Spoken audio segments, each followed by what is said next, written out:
안녕하세요. 키케로, 노년에 관하여와 우정에 관하여 이 콘텐츠는 오디오 콘텐츠입니다. 사유의 서재. 시작합니다. 고대 로마의 가장 위대한 웅변가이자 철학자, 그리고 공화정의 수호자로 역사에 기록된 인물, 마르쿠스 툴리우스 키케로. 그의 이름은 오늘날까지도 지성과 교양, 그리고 인간 정신의 고결함을 상징하는 하나의 아이콘으로 남아있습니다. 격동의 로마 공화정 말기, 정치적 암투와 내전의 소용돌이 속에서도 인간의 존엄성과 이성의 빛을 꺼뜨리지 않으려 했던 그의 삶은 그 자체로 한편의 장대한 드라마와 같습니다. 그리고 그가 남긴 수많은 저작들은 시대를 초월하여 우리에게 삶의 근원적인 문제들에 대한 깊은 성찰과 따뜻한 위안을 건네줍니다. 오늘 우리가 함께 탐구할 키케로의 두 작품, 노년에 관하여와 우정에 관하여는 그의 원숙한 지혜와 인간에 대한 깊은 애정이 녹아있는 주옥 같은 에세이들입니다. 이 두 편의 글은 비록 각기 다른 주제를 다루고 있지만 인간의 삶에서 가장 보편적이면서도 중요한 두 가지 측면, 즉 시간의 흐름 속에서 맞이하는 늙음의 의미와 인간 존재의 근원적 관계인 벗됨의 가치를 탐구한다는 점에서 깊이 연결되어 있습니다. 키케로는 이 두 작품을 통해 우리가 어떻게 하면 존엄하게 나이 들고 어떻게 하면 진실한 관계를 통해 풍요로운 삶을 살아갈 수 있는지에 대한 영원한 지혜를 속삭입니다. 그의 목소리는 2000년의 시간을 훌쩍 뛰어넘어 마치 바로 곁에서 들려오는 오랜 친구의 따뜻한 조언처럼 우리 마음에 다가옵니다. 자, 이제 키케로가 안내하는 지혜의 향연 속으로 그의 깊고 잔잔한 사유의 강물에 함께 몸을 맡겨보겠습니다. 먼저 우리는 키케로가 노년의 쓸쓸함과 무력감이라는 통념에 맞서 오히려 노년이야말로 지혜와 평온, 그리고 존경의 시기가 될 수 있음을 역설하는 노년에 관하여의 세계로 들어가 보겠습니다. 이 작품은 키케로가 그의 나이 62세, 정치적으로는 시리에 빠져있던 기원전 44년에 집필되었습니다. 바로 그의 오랜 친구이자 정신적 지주였던 율리우스 카이사르가 암살당하는 충격적인 사건이 발생했고, 로마는 다시 한번 극심한 혼란에 휩싸입니다. 이러한 어두운 시대적 배경 속에서 키케로는 그의 절친한 친구이자 학문적 동반자였던 아티쿠스에게 이 글을 헌정하며 노년에 대한 깊은 사색을 펼쳐냅니다. 어쩌면 키케로 자신도 다가오는 노년과 죽음 앞에서 그리고 격변하는 세상 속에서 인간 존재의 의미와 가치를 다시금 되새기고자 했던 것은 아니었을까요? 노년에 관하여는 실제 역사적 인물들의 대화 형식으로 구성되어 있습니다. 주인공은 로마 공화정 초기의 전설적인 정치가이자 감찰관이었던 데카토입니다. 그의 나이 84세, 지혜와 경험이 최고조에 달한 노년의 현자로서 그는 젊은 스키피오 아이밀리아누스와 가이우스 라일리우스에게 노년의 삶에 대한 자신의 견해를 들려줍니다. 키케로가 데카토를 화자로 선택한 것은 매우 의미심장합니다. 카토는 청렴하고 강직한 성품, 그리고 전통적인 로마의 미덕을 몸소 실천했던 인물로 당시 로마인들에게 존경과 흠모의 대상이었습니다. 그의 입을 통해 전달되는 노년에 대한 긍정적인 메시지는 훨씬 더 큰 설득력과 권위를 지닐 수 있었을 것입니다.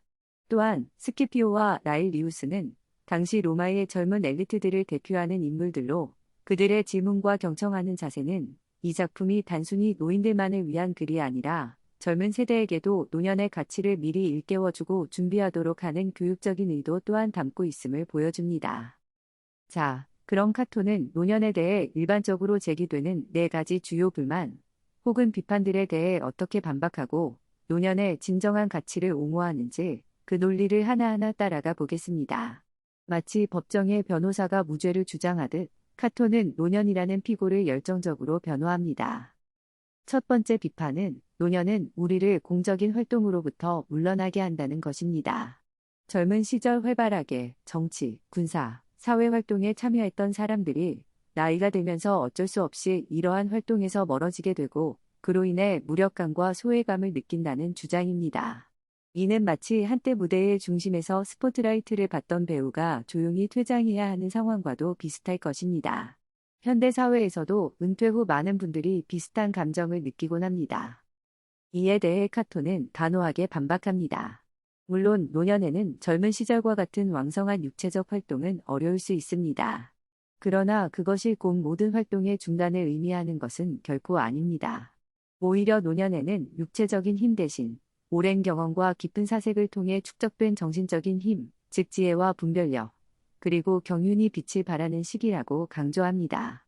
그는 훌륭한 선장이 폭풍우 속에서 직접 돛을 잡고 노를 젓지는 않지만 키를 잡고 항로를 지시하며 배 전체를 안전하게 이끄는 것처럼 노인들은 국가의 중요한 정책 결정이나 젊은 세대에 대한 조언과 지도를 통해 여전히 중요한 역할을 수행할 수 있다고 말합니다. 카토는 이렇게 말합니다. 위대한 일들은 육체적인 힘이나 민첩함, 혹은 신속한 동작으로 이루어지는 것이 아니라 사려 깊음, 권위, 그리고 원숙한 판단력으로 이루어지는 법인데 노년은 이러한 것들을 빼앗기기는커녕 오히려 더욱 풍부하게 소유하게 된다. 이 구절은 노년의 가치를 육체적 능력이 아닌 정신적 능력에서 찾는 카토의 핵심 주장을 명확히 보여줍니다. 그는 로마의 위대한 영웅 파비우스 막시무스가 노년의 칸나이 전투의 패배 이후 절망에 빠진 로마를 특유의 신중함과 지구전 전략으로 구원했던 사례를 듭니다. 파비우스는 젊은 장군들처럼 직접 칼을 휘두르며 싸우지는 않았지만 그의 깊은 지혜와 흔들림 없는 리더십이 로마를 위기에서 건져냈다는 것입니다. 또한 그리스의 철학자 플라톤이 81세의 나이에도 저술 활동을 멈추지 않았고 비극 작가 소포클레스가 늙어서 정신이 나갔다는 자식들의 고소에 맞서 자신의 최신작 오이디푸스 콜로노스에서를 법정에서 낭독하여 자신의 건재함을 증명했던 일화 등을 제시하며 노년에도 정신적 활동은 얼마든지 왕성하게 지속될 수 있음을 역설합니다. 이는 현대사회의 은퇴 후 삶에도 시사하는 바가 큽니다. 많은 사람들이 은퇴를 모든 사회적 역할의 끝으로 여기며 무력감에 빠지지만 키케로의 관점에서 본다면 은퇴는 새로운 형태의 활동, 예를 들어 평생 학습, 자원봉사, 멘토링, 창작 활동 등을 통해 자신의 경험과 지혜를 사회에 환원하고 자아를 실현할 수 있는 또 다른 기회의 시작이 될 수 있습니다. 카토는 심지어 노년의 새로운 것을 배우는 즐거움을 강조하며 자신도 만년에 그리스 문학을 배우기 시작했다고 고백합니다. 이는 호모 헌드레드 시대를 살아가는 우리에게 배움에는 끝이 없으며 노년에도 끊임없는 자기 개발을 통해 정신적으로 젊음을 유지할 수 있다는 희망의 메시지를 전달합니다. 두 번째 불만은 노년은 우리의 신체를 쇠약하게 만든다는 것입니다. 젊은 시절의 강건함과 활력은 사라지고 몸은 여기저기 쑤시고 아프며 기력도 예전 같지 않다는 한탄입니다. 이는 누구도 피하기 어려운 생리적인 변화이기에 더욱 절실하게 다가오는 불만일 수 있습니다. 마치 잘 관리된 명품 자동차도 세월이 흐르면 부품이 낡고 성능이 저하되는 것과 비슷합니다. 이에 대해 카토는 물론 노년의 신체적 쇠약은 어느 정도 불가피한 현상임을 인정합니다. 그러나 그는 이러한 신체적 약화가 반드시 정신적인 약화나 삶의 질 저하로 이어지는 것은 아니라고 주장합니다. 오히려 그는 젊은 시절부터 절제되고 건강한 생활 습관을 유지하고 꾸준히 몸과 마음을 단련한다면 노년에도 비교적 건강하고 활기찬 삶을 누릴 수 있다고 말합니다. 그는 마치 등불의 기름이 다 떨어져 저절로 꺼지듯 자연스러운 노화 과정에 순응하는 것과 젊은 시절의 방탕한 생활로 인해 건강을 해쳐 조기에 쇠약해지는 것을 구분해야 한다고 강조합니다. 카토는 올림피아 경기에서 수차례 우승했던 전설적인 레슬러 밀론의 예를 듭니다. 밀론은 늙어서 자신이 젊었을 때 그토록 강력했던 팔뚝을 보며 아, 이 팔은 이제 죽었구나 하고 탄식했다고 합니다. 그러나 카토는 진정으로 탄식해야 할 것은 밀론의 팔이 아니라 그가 자신의 육체적인 힘만을 믿고 정신적인 가치를 소홀히 했던 어리석음이라고 지적합니다. 즉, 육체적인 힘은 일시적이지만 정신적인 힘은 오래 지속될 수 있으며 노년의 가치는 바로 이 정신적인 힘에서 찾아야 한다는 것입니다. 더 나아가 카토는 노년의 신체적 약점을 오히려 정신적인 활동에 더 집중할 수 있는 기회로 삼을 수 있다고 말합니다. 젊은 시절에는 넘치는 혈기와 육체적 욕망 때문에 정신을 한 곳에 집중하기 어려울 수 있지만 노년에는 이러한 방해 요소들이 줄어들어 오히려 깊이 있는 사색과 학문 연구, 그리고 지혜로운 판단에 더욱 유리할 수 있다는 것입니다. 그는 자신이 노년에도 불구하고 여전히 농사일을 즐기고 있으며 시골에서 자연과 더불어 소박하게 살아가는 삶 속에서 큰 기쁨과 만족을 얻는다고 말합니다. 농사는 비록 육체적인 노동을 필요로 하지만 땅을 가꾸고 씨앗을 뿌려 열매를 거두는 과정에서 느끼는 성취감과 자연과의 교감은 노년의 마음에 큰 활력을 불어넣어 준다는 것입니다. 키케로는 카토의 입을 들여 농사보다 더 즐겁고 유익하며 노년에 어울리는 일은 없다고까지 말하며 자연 속에서의 소박한 삶을 예찬합니다. 이는 현대인들이 귀농이나 주말 농장을 통해 흙을 만지며 스트레스를 해소하고 삶의 의미를 찾는 모습과도 연결될 수 있습니다. 결국 카토는 신체적 건강을 유지하기 위한 노력은 중요하지만 그것에 과도하게 집착하거나 젊음의 힘을 잃었다고 절망하기보다는 노년만이 가질 수 있는 정신적인 성숙과 지혜를 발휘하는데 더 큰 가치를 두어야 한다고 역설합니다. 이는 마치 겉모습은 낡았지만 그 안에 귀한 보물을 담고 있는 오래된 상자와도 같습니다. 중요한 것은 상자의 겉모습이 아니라 그 안에 담긴 내용물이라는 것이죠. 세 번째 불만은 노년은 우리에게서 거의 모든 감각적 쾌락을 빼앗아간다는 것입니다. 맛있는 음식을 즐기고 향기로운 와인을 마시며 사랑하는 사람과의 육체적인 교감을 나누는 등의 즐거움이 나이가 들면서 점점 줄어들고 삶이 무미건조해진다는 한탄입니다. 이는 쾌락을 중시하는 에피쿠로스 학파의 관점에서 보면 특히 심각한 문제로 여겨질 수 있습니다. 마치 화려했던 축제가 끝나고 적막감만 남은 무대와 같은 심정일 것입니다. 그러나 카토는 이러한 주장에 대해 매우 독창적이고 심오한 반론을 제기합니다. 그는 노년이 감각적 쾌락으로부터 멀어지는 것을 상실이나 결핍으로 보지 않고 오히려 정념으로부터의 해방이라는 적극적이고 긍정적인 가치로 전환시킵니다. 그는 젊은 시절 우리를 괴롭혔던 격렬한 욕망, 즉 야망, 경쟁심, 탐욕, 분노, 그리고 성욕과 같은 정념들이 노년에는 자연스럽게 약해지거나 사라지기 때문에 오히려 마음의 평화와 안정을 얻을 수 있다고 주장합니다. 마치 사나운 폭풍우가 지나간 뒤에 고요한 바다처럼 노년의 마음은 정념의 속박에서 벗어나 진정한 자유를 누릴 수 있다는 것입니다. 카토는 위대한 철학자 플라톤이 노년에 나는 마치 미친 폭군에게서 벗어난 것처럼 그런 셔클에서 기꺼이 도망쳤다고 말했던 것을 인용합니다. 이는 감각적 쾌락을 추구하는 젊은 시절의 욕망이 때로는 우리를 구속하고 고통스럽게 만드는 족쇄와 같을 수 있음을 시사합니다. 이러한 족쇄에서 풀려난 노년은 비로소 영혼의 순수한 기쁨, 즉 지적인 탐구나 철학적 사색, 그리고 덕을 실천하는 데서 오는 만족감을 누릴 수 있다는 것입니다. 카토는 정념으로부터 벗어난 노년은 얼마나 훌륭한 선물인가 라고 감탄하며 이러한 정신적인 즐거움이야말로 육체적인 쾌락과는 비교할 수 없는 더 높고 고상한 차원의 행복이라고 강조합니다.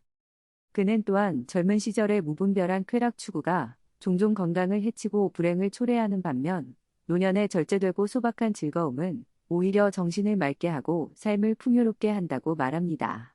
예를 들어 노년에는 젊은 시절처럼 밤새도록 이어지는 화려한 연회나 과도한 음주를 즐기기 어려울 수 있습니다. 그러나 대신 좋은 친구들과 함께 조용히 대화를 나누거나 아름다운 자연 속을 산책하거나 좋은 책을 읽으며 사색하는 데서 오는 잔잔하지만 깊은 즐거움을 누릴 수 있다는 것입니다. 이는 마치 자극적인 패스트푸드보다는 정갈하고 건강한 자연식에서 더 큰 만족을 느끼는 것과도 비유될 수 있습니다. 카토는 더 나아가 노년에는 감각적 쾌락이 줄어드는 대신 지적인 활동에서 오는 즐거움, 예를 들어 학문 연구, 저술, 혹은 젊은이들을 가르치는 데서 오는 보람 등이 더욱 커진다고 말합니다.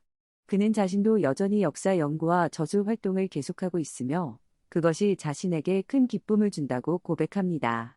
또한 좋은 친구들과 함께 철학적인 대화를 나누거나 젊은이들에게 자신의 경험과 지혜를 전수하는 것 역시 노년의 중요한 즐거움 중 하나라고 언급합니다.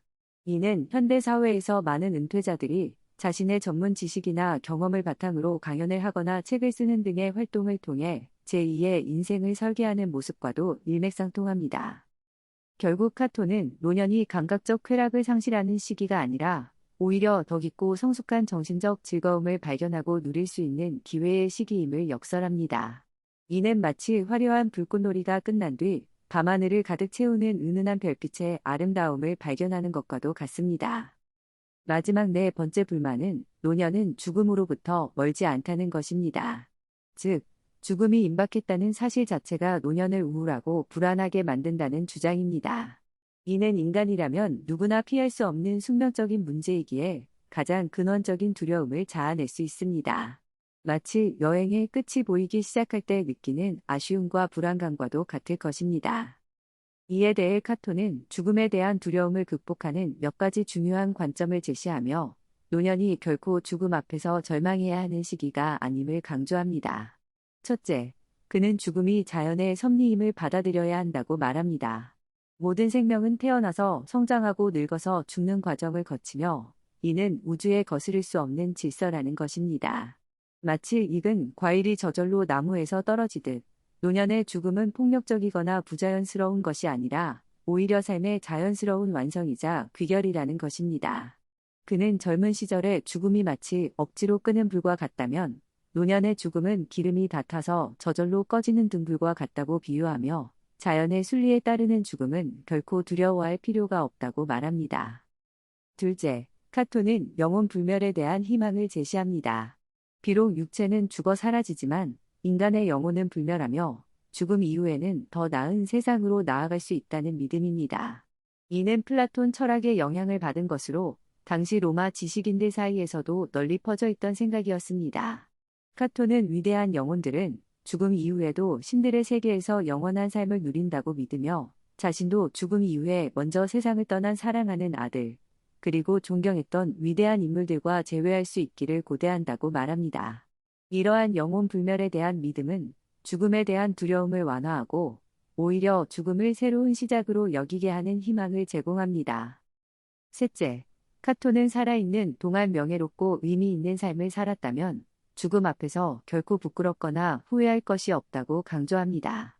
그는 잘 보낸 삶의 기억만큼 노년의 즐거운 것은 없다고 말하며 평생 동안 덕을 실천하고 공적인 의무를 다하며 살아온 사람에게는 죽음이 결코 두려움의 대상이 될 수 없다고 주장합니다. 오히려 그러한 삶은 아름다운 결실을 맺고 평화롭게 마무리될 자격이 있다는 것입니다. 이는 마치 오랜 항해를 성공적으로 마치고 안전하게 항구로 돌아오는 배와도 같습니다. 그 항해가 험난했을지라도 목적지에 도달했다는 안도감과 성취감은 모든 어려움을 보상해 줄 것입니다. 카토는 또한 죽음 이후에 아무것도 없다 하더라도 그것은 단지 무의 상태일 뿐 고통이나 슬픔이 있는 것은 아니므로 역시 두려워할 필요가 없다고 말합니다. 즉, 영혼이 불멸한다면 더 좋은 세상으로 가는 것이고 영혼이 소멸한다면 아무것도 느끼지 못하게 되는 것이니 어느 쪽이든 죽음을 두려워할 이유가 없다는 매우 논리적이면서도 스토아적인 태도를 보여줍니다.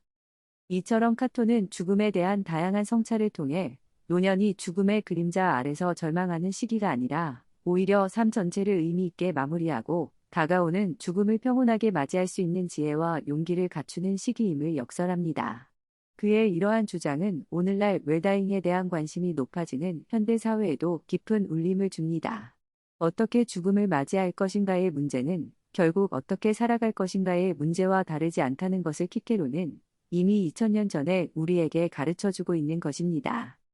이렇게 네 가지 주요 불만에 대한 카토의 명쾌하고 설득력 있는 논박을 통해 키케로는 노년이 결코 쇠퇴와 상실의 시기가 아니라 오히려 지혜와 경험, 그리고 정신적인 성숙을 통해 새로운 가치를 발견하고 풍요로운 삶을 누릴 수 있는 시기임을 강력하게 옹호합니다. 그는 노년의 장점으로서 존경받는 권위, 풍부한 경험에서 우러나오는 지혜, 정념으로부터 해방된 마음의 평화, 그리고 여유로운 시간 속에서 즐기는 지적인 활동 등을 제시합니다. 그리고 그는 노년을 성공적으로 보내기 위한 구체적인 권고들을 덧붙입니다.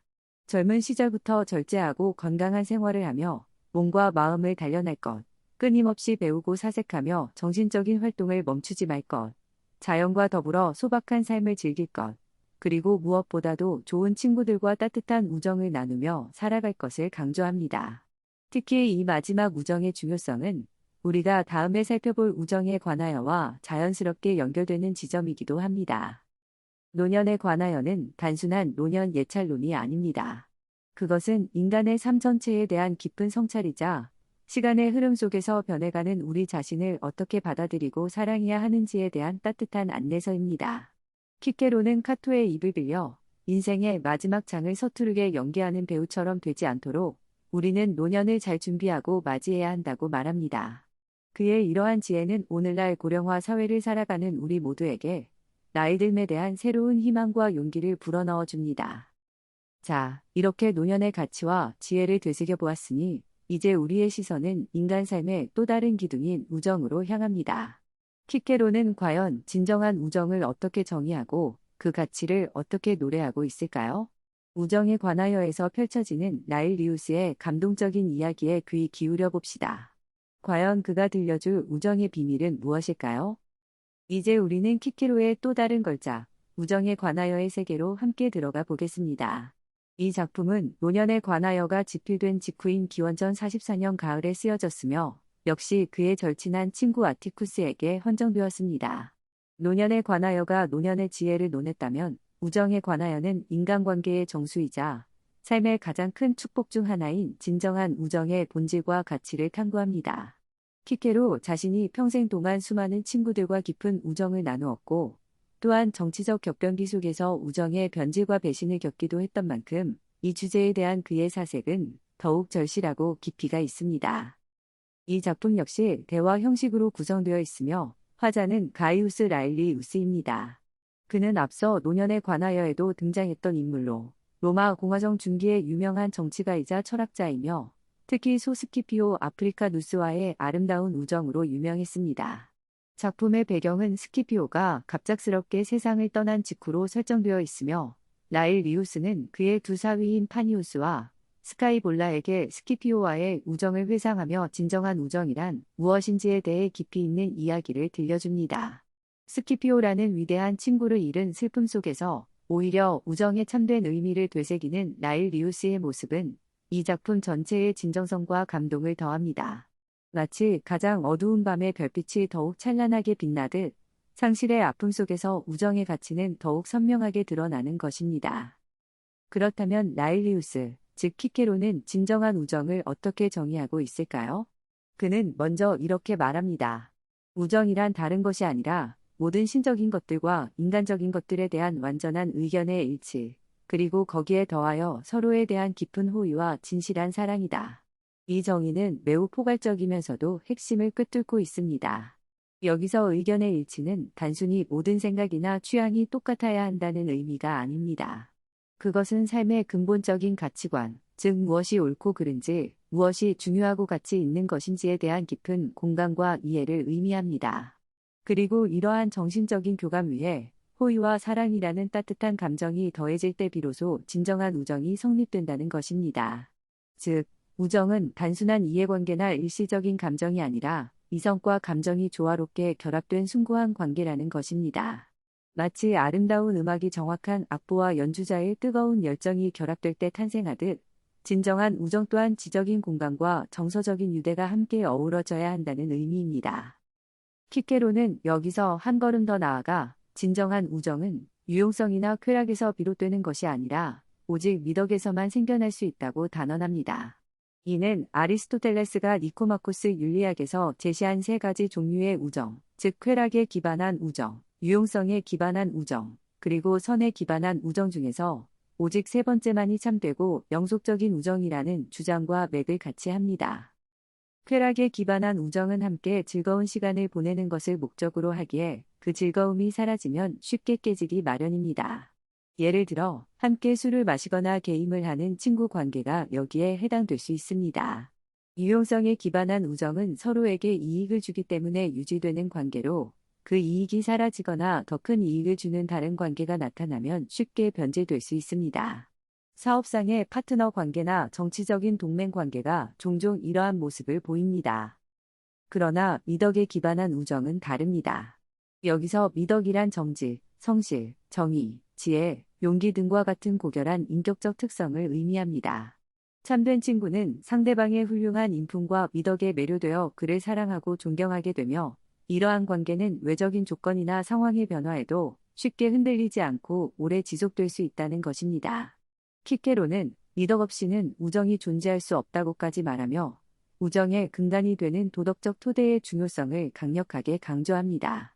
이는 마치 튼튼한 기초 위에 세워진 건물만이 비바람에도 흔들리지 않고 오래도록 그 자리를 지킬 수 있는 것과 같습니다. 친구를 사귈 때 그 사람의 재산이나 지위, 혹은 나에게 주는 즐거움보다는 그 사람의 됨됨이와 인격을 먼저 보아야 한다는 키케로의 가르침은 오늘날 피상적이고 이해타산적인 인간관계가 만연한 현대사회에 더욱 큰 울림을 줍니다. 그렇다면 이러한 미덕에 기반한 참된 우정은 구체적으로 어떤 특징들을 가지고 있을까요? 라일리우스는 여러 가지 중요한 요소들을 제시합니다. 첫째, 선의입니다. 이는 친구가 잘 되기를 바라는 순수한 마음, 아무런 대가도 바라지 않고 친구의 행복과 성공을 진심으로 기뻐해주는 마음입니다. 이는 우정의 가장 기본적인 출발점이라 할 수 있습니다. 둘째, 성실과 솔직함입니다. 친구 사이에는 어떠한 거짓이나 숨김도 있어서는 안 되며 서로에게 완전히 마음을 열고 진실만을 이야기해야 합니다. 물론 때로는 친구의 잘못을 지적하는 솔직한 충고가 필요할 때도 있지만 그것은 진심으로 친구를 아끼는 마음에서 비롯되어야 하며 결코 비난이나 모욕이 되어서는 안 됩니다. 라일리우스는 아첨은 우정의 독약이라고 경고하며 친구의 비위를 맞추기 위해 듣기 좋은 말만 하는 것은 진정한 우정이 아니라고 단언합니다. 오히려 진정한 친구는 때로는 쓴 약과 같은 충고를 해줄 수 있어야 한다는 것입니다. 셋째, 평등과 상호 존중입니다. 우정은 상하 관계나 지배 복종 관계가 아니라 서로를 동등한 인격체로 존중하는 바탕 위에서만 꼽힐 수 있습니다. 아무리 사회적 지위나 재산의 차이가 있더라도 친구 사이에서는 서로를 낮추거나 무시해서는 안 되며 항상 상대방의 의견을 경청하고 존중하는 자세를 가져야 합니다. 키케로는 친구는 제2의 자신이다라는 유명한 말을 남겼는데 이는 친구를 자기 자신처럼 소중히 여기고 아껴야 한다는 의미를 담고 있습니다. 넷째, 관용과 이해입니다. 아무리 가까운 친구 사이라 할지라도 완벽하게 똑같을 수는 없으며 때로는 서로의 생각이나 행동 방식이 다를 수 있습니다. 이때 중요한 것은 상대방의 다름을 인정하고 너그럽게 받아들이는 관용의 자세입니다.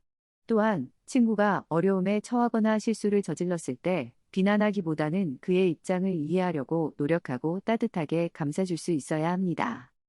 다섯째, 헌신과 도움입니다. 진정한 친구는 친구가 어려움에 처했을 때 결코 외면하지 않고 기꺼이 도움의 손길을 내밉니다. 이는 물질적인 도움뿐만 아니라 정서적인 지지, 격려, 그리고 함께 고통을 나누는 것을 모두 포함합니다. 라일리우스는 스키피오가 살아있을 때 자신이 그에게 얼마나 큰 위안과 힘이 되었는지, 그리고 스키피오가 자신에게 얼마나 든든한 버팀목이었는지를 감동적으로 회상합니다. 키케로는 이러한 참된 우정의 요소들을 설명하면서 친구를 선택하는 기준과 우정을 오랫동안 건강하게 유지하는 방법에 대해서도 구체적인 조언을 아끼지 않습니다. 그는 친구를 사귈 때는 신중해야 하며 상대방의 진실한 인품을 먼저 살펴보아야 한다고 강조합니다. 또한 이미 맺어진 우정이라 할지라도 끊임없는 노력과 관심, 그리고 배려를 통해 가꾸어 나가야 한다고 말합니다. 마치 아름다운 정원도 꾸준히 물을 주고 잡초를 뽑아주어야 그 아름다움을 유지할 수 있듯이 우정 또한 서로의 노력이 필요하다는 것입니다. 그렇다면 이러한 진정한 우정은 우리 삶에 어떤 가치를 가져다 줄까요? 키케로는 우정이야말로 인간이 누릴 수 있는 가장 큰 축복 중 하나이며 삶의 모든 기쁨을 배가시키고 모든 슬픔을 절반으로 줄여준다고 극찬합니다. 그는 우정을 세상에서 제거하는 것은 태양을 세상에서 제거하는 것과 같다고까지 말하며 우정 없는 삶은 상상조차 할 수 없을 만큼 암울하고 고독한 것이라고 강조합니다. 우정은 개인적인 행복의 원천이 될 뿐만 아니라 사회 전체의 안녕과 발전에도 기여합니다. 좋은 친구들은 서로에게 선한 영향력을 미치며 함께 성장하고 발전하도록 돕습니다. 또한 서로 다른 배경과 생각을 가진 사람들이 우정을 통해 서로를 이해하고 존중하게 될 때 사회는 더욱 관용적이고 조화로워질 수 있습니다.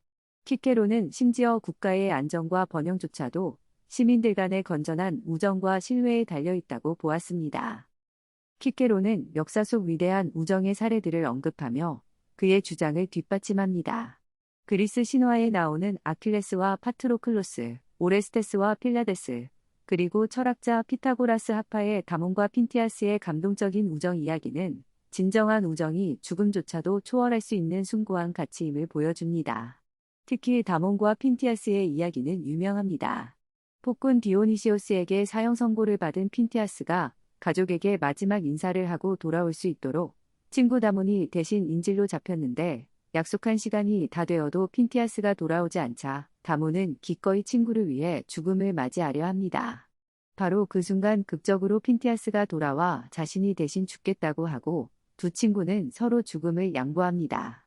이 모습에 감동한 폭군은 결국 두 사람을 모두 용서하고 자신도 그들의 친구가 되기를 간청했다는 이야기입니다. 이러한 이야기는 우정이 지닌 자기희생적인 사랑과 불굴의 신의를 웅변적으로 보여줍니다. 그러나 키케로는 모든 우정이 다 아름답고 가치 있는 것은 아니라고 경고합니다. 그는 이익만을 추구하는 계산적인 우정, 혹은 친구라는 이름으로 서로에게 아첨하며 잘못을 눈감아주는 그릇된 우정, 심지어는 불행한 일에 함께 가담하도록 유혹하는 위험한 우정에 대해서도 엄중하게 경계합니다. 그는 친구에게 불이한 것을 요구해서도 안 되고 친구가 불이한 것을 요구하더라도 들어주어서는 안 된다고 단언하며 우정은 반드시 정의와 도덕의 테두리 안에서 이루어져야 한다고 강조합니다. 만약 친구가 명백히 잘못된 길을 가려 한다면 진정한 친구는 그를 말리거나 관계를 끊어서라도 그릇된 길에 동참해서는 안 된다는 것입니다. 이를 설명하기 위해 키케로는 로마 공화정 말기의 개혁가였던 티베리우스 그라쿠스와 그의 절친한 친구였던 블루시우스의 사례를 듭니다. 그라쿠스가 민중의 지지를 등에 업고 과격한 개혁을 추진하다가 결국 원로원의 반발로 비극적인 최후를 맞이했을 때 블루시우스는 친구인 그라쿠스가 시키는 일이라면 무엇이든 맹목적으로 따랐다고 진술했습니다. 심지어 그라쿠스가 로마에 불을 지르라고 명령했더라도 따랐을 것이라고 말한 것입니다. 라일리우스는 이러한 블루시우스의 태도를 강하게 비판하며 그것은 진정한 우정이 아니라 어리석은 맹종일 뿐이며 오히려 친구를 파멸로 이끄는 위험한 관계라고 지적합니다. 진정한 우정은 친구의 잘못을 바로잡아주고 함께 올바른 길을 가도록 돕는 것이지 무조건적인 동조나 복종이 아니라는 것입니다. 이처럼 우정에 관하여는 진정한 우정의 본질, 특징, 가치, 그리고 우리가 경계해야 할 그릇된 우정의 모습까지 다각도로 조명하며 우리에게 깊은 성찰과 감동을 선사합니다. 키케로가 그리는 이상적인 우정은 단순한 사교 관계를 넘어 서로의 인격을 존중하고 미덕을 함께 추구하며 삶의 기쁨과 슬픔을 나누는 영혼의 깊은 교감입니다. 그의 이러한 우정론은 오늘날처럼 개인주의가 심화되고 인간관계가 피상적으로 변해가는 시대에 우리가 진정으로 추구해야 할 관계의 의미가 무엇인지를 다시 한번 되돌아보게 만듭니다. 자, 이제 우리는 키케로의 두 위대한 작품, 노년에 관하여와 우정에 관하여를 통해 그가 전하고자 했던 핵심적인 메시지들을 살펴보았습니다. 그렇다면 이 두 작품은 서로 어떻게 연결되며 키케로 사상의 더 큰 그림 속에서 어떤 의미를 지닐까요? 노년에 관하여와 우정에 관하여는 표면적으로는 각기 다른 삶의 단계를 다루고 있지만 그 근저에는 인간의 행복과 존엄성에 대한 키케로의 일관된 철학이 흐르고 있습니다. 노년의 지혜는 고독 속에서 홀로 완성되는 것이 아니라 따뜻한 우정을 통해 나누고 공유될 때 더욱 빛을 발합니다. 반대로 진실한 우정은 젊은 시절뿐만 아니라 노년에 이르러서도 삶을 풍요롭게 하고 외로움을 달래주는 가장 든든한 버팀목이 됩니다. 카토 역시 노년에 관하여에서 노년의 중요한 즐거움 중 하나로 좋은 친구들과의 교제를 꼽았으며 라일리우스는 우정에 관하여에서 스키피오와의 우정이 자신의 삶 전체를 얼마나 의미 있고 행복하게 만들었는지를 감동적으로 수료합니다. 두 작품 모두에서 키케로는 인간의 가치를 외적인 조건, 즉 부, 권력, 명예, 혹은 육체적인 젊음이나 아름다움에서 찾지 않고 내면의 미덕에서 찾습니다. 노년의 존엄성은 오랜 세월 동안 쌓아온 지혜와 경험, 그리고 고결한 인품에서 비롯되며 진정한 우정 또한 상대방의 훌륭한 미덕에 대한 존경과 사랑을 바탕으로 형성된다는 것입니다. 이러한 미덕은 단지 개인적인 차원에 머무는 것이 아니라 공공선에 기여하고 국가에 봉사하는 실천적인 형태로 나타나야 한다고 키케로는 강조합니다. 그의 사상 속에는 개인의 수양과 사회적 책임이 분리되지 않고 긴밀하게 연결되어 있는 것입니다. 또한 두 작품 모두에서 우리는 스토아 철학의 영향을 엿볼 수 있습니다. 자연의 섭리에 순응하는 태도, 정념으로부터의 해방을 추구하는 이성적인 자세, 그리고 어떠한 외적인 상황에도 흔들리지 않는 내면의 평정심을 강조하는 점 등이 그렇습니다. 동시에 플라톤 철학에서 비롯된 영혼 불멸에 대한 믿음이나 이데아에 대한 동경 또한 그의 사상에 깊이 스며들어 있습니다. 키케로는 이러한 그리스 철학의 정수를 로마적인 실천 정신과 결합하여 자신만의 독창적이면서도 매우 현실적인 삶의 철학을 구축했던 것입니다. 결국 키케로는 이 두 작품을 통해 우리에게 이렇게 말하고 있는 듯합니다. 인생이라는 여정 속에서 우리는 시간의 흐름에 따라 늙어가고 언젠가는 죽음을 맞이하게 되지만 그 과정 속에서도 우리는 얼마든지 존엄하고 의미 있는 삶을 살아갈 수 있다고. 그리고 그 여정을 더욱 풍요롭고 따뜻하게 만들어주는 가장 소중한 동반자가 바로 진실한 친구들이라고 말입니다. 키케로의 지혜는 2000년이라는 아득한 시간을 넘어 오늘날 우리에게도 여전히 깊은 울림과 교훈을 줍니다. 빠르게 변화하고 경쟁이 치열한 현대 사회 속에서 우리는 종종 삶의 본질적인 가치를 잊고 방황하곤 합니다. 외적인 성공과 물질적인 풍요만을 쫓다가 내면의 공허함과 인간관계의 단절을 경험하기도 합니다. 바로 이러한 때 키케로의 목소리는 우리에게 잠시 멈추어 서서 자신을 돌아보고 진정으로 소중한 것이 무엇인지를 생각하게 만드는 잔잔하지만 강력한 힘을 지니고 있습니다. 그의 가르침은 우리에게 나이 듦을 두려워하거나 회피하는 대신 오히려 지혜와 경륜을 쌓아가는 성장의 과정으로 받아들이도록 용기를 줍니다. 또한 피상적이고 이해타산적인 관계를 넘어 서로의 영혼을 깊이 이해하고 지지하는 진정한 우정을 통해 삶의 기쁨과 의미를 발견하도록 이끌어줍니다. 키케로가 살았던 로마 공화정 말기는 극심한 정치적 혼란과 도덕적 타락이 만연했던 시대였습니다. 그러나 그는 그러한 어둠 속에서도 인간의 이성과 미덕에 대한 믿음을 잃지 않고 끊임없이 더 나은 사회와 더 나은 삶을 향한 이상을 추구했습니다. 그의 삶과 철학은 오늘날 우리에게도 시사하는 바가 큽니다. 우리가 어떤 시대, 어떤 상황에 처해 있든 인간으로서의 존엄성을 지키고 선한 의지를 가지고 서로를 아끼며 살아간다면 우리의 삶은 충분히 가치 있고 아름다울 수 있다는 희망의 메시지를 전해주기 때문입니다.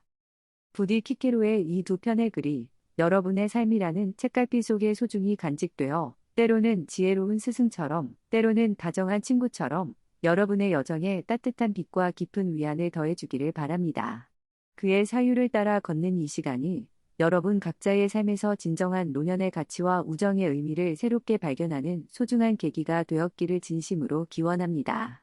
오늘 하루 오랜 친구에게 연락해 그의 안부를 물어보세요. 사유의 서재. 여기서 마칩니다.